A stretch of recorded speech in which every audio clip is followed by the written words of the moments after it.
I am Ajibintu Drame, and this is QTV Midday News coming to you live from our studios along Keraba Avenue, and thanks for joining us. Our top stories. Work has begun at Banjul International Airport to build a modern VVIP lounge ahead of next year's OIC Summit. The Queen's Party Relay, which is on a tour of all Commonwealth nations and linked to next year's Commonwealth Games, has arrived in the Gambia and will be in the country for 3 days. The National Youth Service Scheme NYSS under the Ministry of Youth and Sports on Monday held the swearing-in ceremony of its second batch of youth apprenticeship trainees. The $1.5 million reconstructed Old Bakau Market was inaugurated on Monday. And we hear the story of a young man who broke his leg in an accident and is now racing against time to get specialist medical treatment. In business news, Startup Grind Gambia, in partnership with the Gambia Chamber of Commerce and Industry, on Saturday brought together youth entrepreneurs to discuss challenges and prospects in the business sector. Those were our main headlines. Now the news in detail.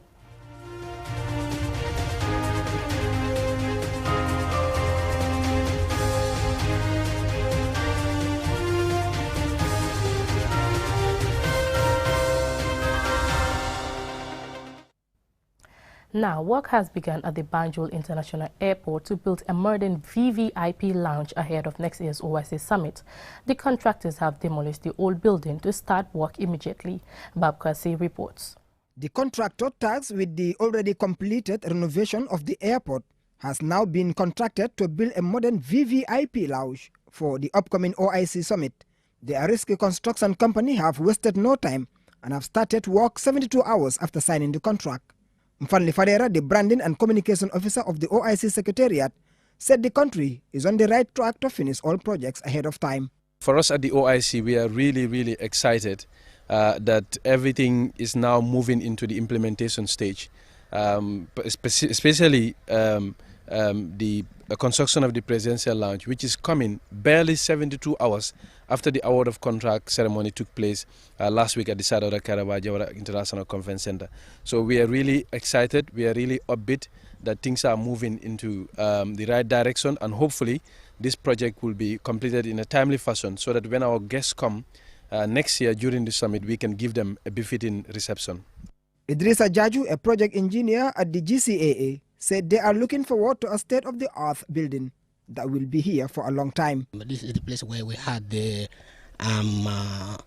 old VVIP, and as you may see, it has already been demolished starting from Friday, and the works are already coming to take place, inshallah, very soon. The engineer side of GCA is really very high because we're expecting very sophisticated equipment to install as far as the building is concerned, which is going to match with the new technology as far as the place is concerned.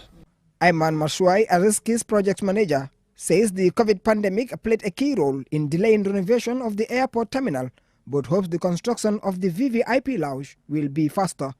Well, the project is a very challenging exercise. It's a very significant change for the improvement of the Gambia as well.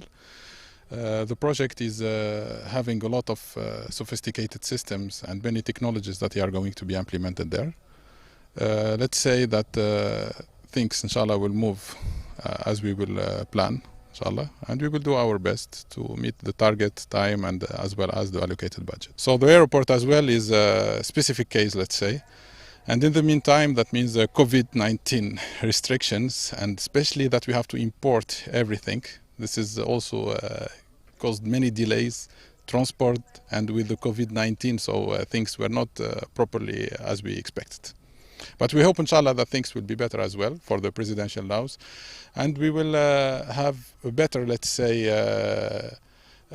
better duration, and we will try to squeeze things to fast track many things for this project. The construction is set to last for 14 months and will be done simultaneously with the other OIC projects such as the feeder roads and the 5-star hotels. Babu Karsi, QTV News. Monday, departing the country for 3 days before departing to Sierra Leone. Babakasi again. The baton arrived via SN Brussels, with the baton manager handing it over to the Secretary General of the GNOC, Abdoulaye Jallow, who is the Gambia's baton manager. Among the dignitaries at the airport to welcome the baton was the British High Commissioner and other GNOC members. Addressing the gathering in a brief ceremony, the second Vice President of the Gambia National Olympic Committee, Lamin Kababajo, said they are happy to receive the baton back in the Gambia. We are very much happy once again to be part of the Commonwealth family. We are all aware we have been absent from the family for some years, but upon the advent of the current government in 2017, the Republic of the Gambia took its rightful position in the Commonwealth of Nations. And we are once again very much glad to receive the baton, the Queen's baton, in preparation for the forthcoming Commonwealth Games to be held in Birmingham next year. On behalf of the President of the Gambia National Olympic Committee, Alhaji Dudu Diouf Kapi, the first Vice President, Ms. Beatrice Allen, and all my colleagues in the Gambia National Olympic Committee and also in the Commonwealth Games Association. As a National Olympic Committee, we are also the Commonwealth Games Association of the country, so we have the double cap. Therefore, we are very much glad and privileged to preside over this evening in this very important and significant event. For the British High Commissioner David Belgraft, the Queen's baton relay is more than a competition, as the Commonwealth Games are designed to foster unity and camaraderie among countries. It's an honour for the UK to host the 2022 Commonwealth Games in Birmingham next year. And it's an honour to be here at the early stage of the 16th Queen's Baton Relay. This baton will travel for 140,000 kilometres over 294 days through 72 Commonwealth countries. And I think it will remind us and bring a message of hope and unity and collaboration, and remind us that there's more that unites us than separates us. And I think Gambia rejoined the Commonwealth in 2017, and I think that message is particularly relevant here. But remind us that we are unified in the challenges that we are facing, particularly with COVID and climate change. But we wish it's all the best for its journey through the Gambia and onwards from here. The baton will be in the country for the 3 days and will be visiting the President at the State House before engaging in a marathon of activities taking place in the capital, Carnifing Municipality and West Coast region. The Games will take place in Birmingham in England's West Midlands from Thursday 28 July to Monday 8 August 2022. Babu Karsi, QTV News. And reliance on government, the National Youth Service Scheme NYSS under the Ministry of Youth and Sports on Monday held the swearing-in ceremony of its second batch of youth apprenticeship training program at the NYSS premises in Bakau. Yahya Jawa reports. The training program is fully funded by the Gambia government and targets young people aged between 15 and 35 from across the country. These 151 young people from the 7 administrative regions of the country unanimously took an oath of service to the nation after they were successfully recruited from among 362 applicants for the Accelerated Apprenticeship Training Program. The 2-year vocational skills training aims to build the capacities of youth in different disciplines such as carpentry, tailoring, hairdressing, plumbing, welding and fabrication, building and construction, auto mechanics and much more. At the event, the Executive Director of National Youth Service Scheme, Emmanuel Mendy, says the training will create a pathway for the careers and development of the beneficiaries. He also added that the corps members will be assessed in line with the Gambia Skills Qualification Framework for their competencies after the completion of the 24-month training program. He challenged them to make best use of the opportunity given to them and highlighted the importance of the program. We want to skill our young people because a country cannot grow without the skillful young people. So our aim is to ensure that we skill all the young people in this country so that they will be able to help themselves, and it will be to help themselves, their families, and also it will add to economic development of the country. The Minister of Youth and Sports, Bakari Y. Baji, says the NYSS Youth Apprenticeship Program aims to build a disciplined youth corps that possesses technical and vocational skills to deliver quality services on completion of the 2-year program. He says the program gives an opportunity to young people who could not complete their secondary school education to acquire vocational skills and contribute meaningfully to national development. He added that the Gambia government is aware of the challenges that youth are faced with and that they are doing what it takes to address the problems, particularly youth unemployment, which, according to the minister, is one of the many reasons why government invests in such training. The Gambia, just like other countries in the world, has a youthful population. It is this very same category that battles with the many social challenges, inadequate educational opportunities, leading to high illiteracy rate, unemployment or underemployment, lack of social safety nets, among others. The effects of these social problems lead youths into being antisocial or delinquents by abusing drugs and substances. With the above, one can conclude that a lot of attention should be directed towards this category of the population with a view to cater for their needs in a more strategic, coordinated and sustainable manner. The board chairman of NYSS Alhaji Kebe described the youth as nation builders and reminded them of their responsibilities as young people and stated the importance of skills acquisition. So this is something that you really have to pay attention, and it has to be there in you so that you are able to practicalize it. So it's a very, very important component of our life skill. As soon as you are able to master it, you live with it for the rest of your life. The NYSS Youth Apprenticeship Training Program is expected to build and enhance the capacities of young people from across the country, thereby greatly contributing to ending the problem of youth unemployment, poverty, and a high crime rate. Reporting for QTV News, I am Yahya Jao. From that story, we will go for a short commercial break. Still to come, we have more stories, to stay tuned. Looking for the fastest and easiest way to receive money transfers from abroad? Well, QMoney and RIA just made it happen.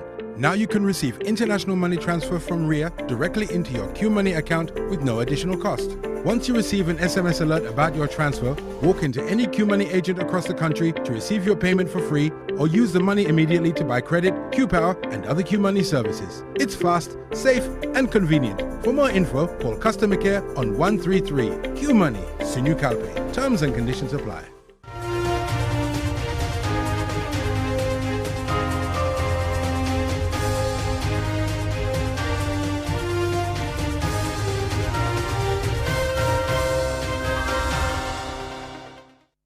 Welcome back. Now, $1.5 million is reconstructed Old Bakau Market was inaugurated on an event attended by market vendors, KMC officials and community members. Loli M. Kamara attended and she now reports. It has been a year since work began at this market, and today it is completely renovated and inaugurated. These vendors who earn a living here are excited and hope for more business opportunities. At the event, Pa Alaji Sanyang and Yusuf Ajibat, the chairman and public relations officer respectively, at the Bakau Market Committee, both expressed delight. According to them, the market has come a long way, and they thank the mayor of KMC and his team for a job well done. The councillor for Old Bakau Ward, Lamin Diba, says renovating the market was top of his agenda since seeking the position of councillor, and today he is proud to be part of those that make this history. This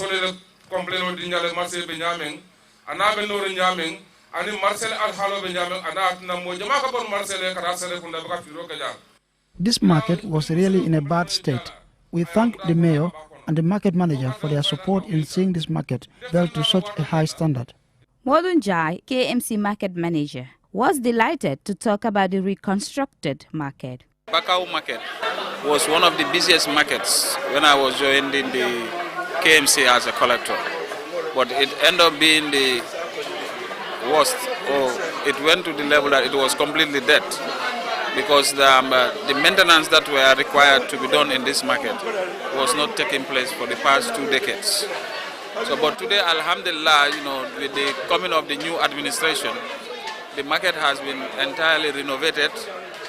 All the 4 sets, because it is 3 sets that is being renovated, and a newly constructed one, including 11 kiosks that have been constructed. But definitely it's a move in the right direction, because the hard fact is the dues that are being paid by the vendors should be returned to them. Modunjai advised vendors at this market to take ownership. I want to tell them that let them know that it belongs to them, there is going to be given to them, and let them take it as their own property.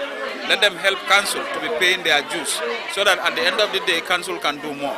Markets play an important role in people's lives, so building them to a top standard will not only make it easy for these vendors, but it will attract buyers and boost the economy of a country. For QTV News, Lolly M. Kamara. Sent to a Magalese in Senegal to learn to memorize the Quran, Sunkar's dream was cut short after he fell from a tree. Today, he is confined to a wheelchair and can hardly do anything for himself. He is in desperate need of help. After Sunkar fell from a tree and broke his leg and was abandoned by his host family, he did not get the properly medical attention he needed, which has aggravated his injuries.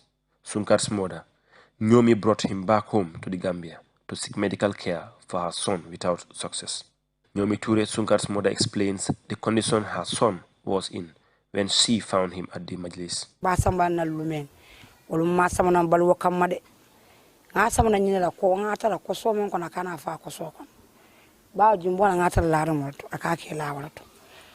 I returned him home. Not that I hope he would survive, but I didn't want him to die under that veranda I found him. His condition was unbearable and hard to watch. Yomi appeals for help for her son.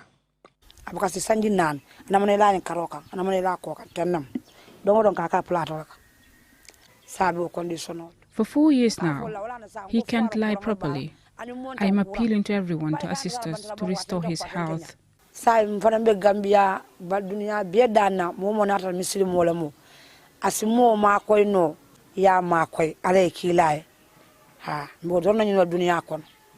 am only 18 years old. I am appealing for any help anyone can give to support me to recover my health, said Sunkar.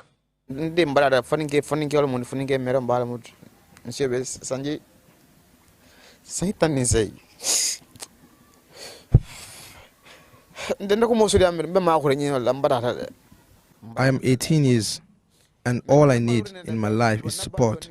I am tired. I am tired. I am alive, but I'm not enjoying my life.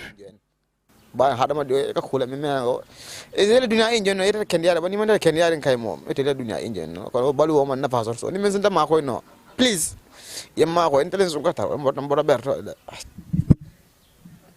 According to Nyomi, they have spent almost all their resources to help Sunkar recover his health, to no avail.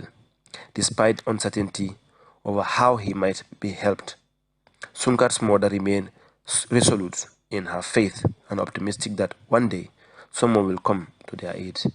Reporting for QTV News, I am Alassane Ba.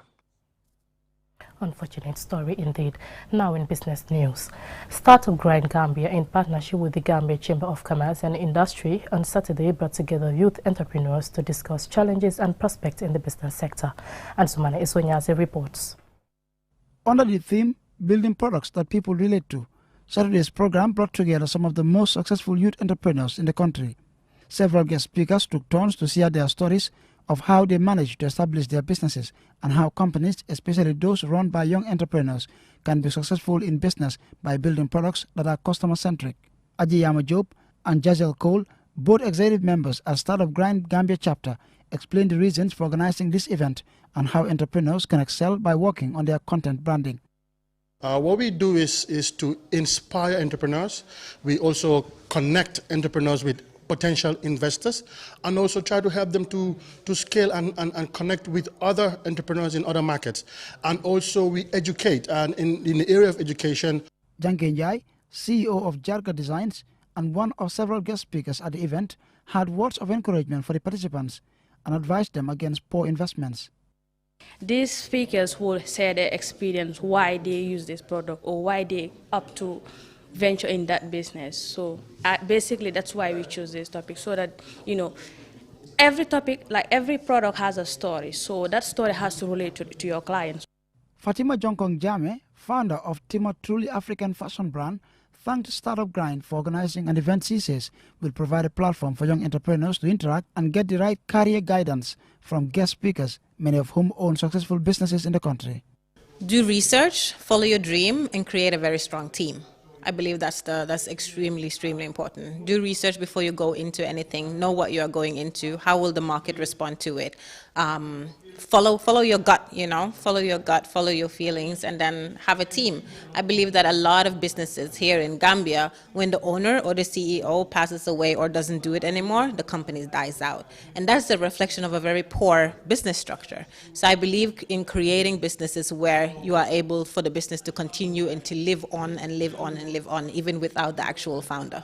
Startup Grind is an educational series of event founders hosted in over 400 cities across 125 countries.